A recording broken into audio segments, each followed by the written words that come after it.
স্বামীর মনে কষ্ট দেয়া কত বড় অপরাধ জানলে জীবনেও কোনো নারী তার স্বামীকে কষ্ট দিত না। কিয়ামতের ময়দানে সর্বপ্রথম একজন নারীকে জিজ্ঞেস করা হবে নামাজের ব্যাপারে আর তার স্বামীর ব্যাপারে। এই কথাগুলো আমার মা বোনদের কাছে পৌঁছায় দিবেন, যে যেইভাবে পারেন আমার মা বোনদের কাছে শেয়ার করবেন।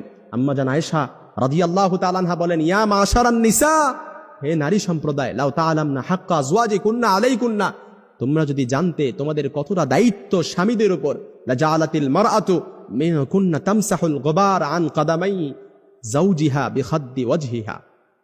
কোন নারী যদি তার স্বামীর গুরুত্ব বুঝতে পারত, তার স্বামীর গুরুত্ব জানতে পারত, তাহলে নিজেদের গাল দিয়ে তার স্বামীর পায়ের ধুলা মুছে দিত।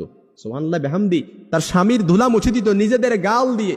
এজন্য আমার বোনেরা বুঝে না, অনেক সময় স্বামীকে কষ্ট দিয়ে ফেলে।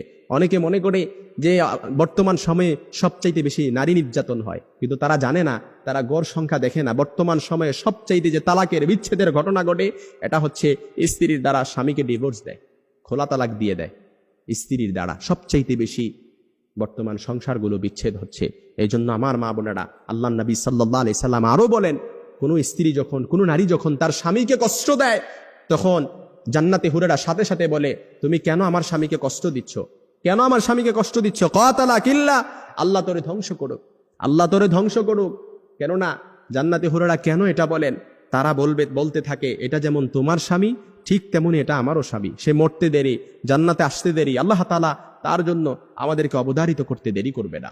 এই জন্য যারা স্বামী পাইছেন, আপনি একটা জান্নাতের টুকরা, হীরার টুকরা পাইছেন, এটার কদর করেন। কারণ আপনার জান্নাত আপনার স্বামীর পায়ের নিচে, আপনার জান্নাত আপনার ঘরে। স্বামী যদি সন্তুষ্ট থাকে আপনি জান্নাতে যেতে পারবেন, আর স্বামী অসন্তুষ্ট আপনি কখনো জান্নাতে যেতে পারবেন না। সব আমল ইবাদত সবকিছু আপনার প্রশ্নবিদ্ধ হয়ে যাবে। এই জন্য সব সময় স্বামীকে সন্তুষ্ট রাখতে হবে। অনেক মা বোনেরা স্বামীর প্রতি সন্তুষ্টের দিকটা খেয়াল রাখে না। অবশ্যই আপনাকে এই দিকটা খেয়াল রাখতে হবে। কারণ যে স্ত্রীর প্রতি তার স্বামী অসন্তুষ্ট থাকে, কিয়ামতের ময়দানে ওই নারীর দিকে আল্লাহ তাআলা ফিরেও তাকাবে না, তাকে পরিশুদ্ধও করবে না, রহমতের নজর দিয়ে তার দিকে তাকাবেও না। এই জন্য আমার মা বোনদের কাছে মেসেজটা পৌঁছায় দিবেন, যে যেইভাবে পারেন তাদের কাছে শেয়ার করে দিবেন। কারণ আমরা চাই না আমাদের মা বোনেরা জাহান্নামে যাক, আমার মা বোনেরা জাহান্নামে যাক। আমরা চাই না। এই কথাগুলো অবশ্যই তাদেরকে শুনতে হবে, তাদেরকে বুঝতে হবে। যারা না স্বামী পেয়েছে তারা একটা হীরার টুকরা পেয়েছে। যারা স্বামী পেয়েছে এটার কদর যদি তারা বুঝতে পারত, নিজেদের গাল দিয়ে স্বামীর পায়ের ধুলা মুছে দিত। সুবহানাল্লাহ বিহামদি। সব সময় নারীদেরকে নারী নির্যাতন শুনে আসছি, কিন্তু পুরুষ নির্যাতন যে ঘরে ঘরে হচ্ছে এটা আমরা জানি না। কথাগুলো দেখবেন অনেকের কমন পড়ে গেছে, অনেকের অহরহ এমন হচ্ছে, কিন্তু লজ্জায় বলতে পারেন না, লজ্জায় মুখ লোকান, কাউকে জিজ্ঞেসও করতে পারেন না। কিন্তু আজকের কথাগুলো এটাই দেখবেন অনেকের কমন পড়ে গেছে।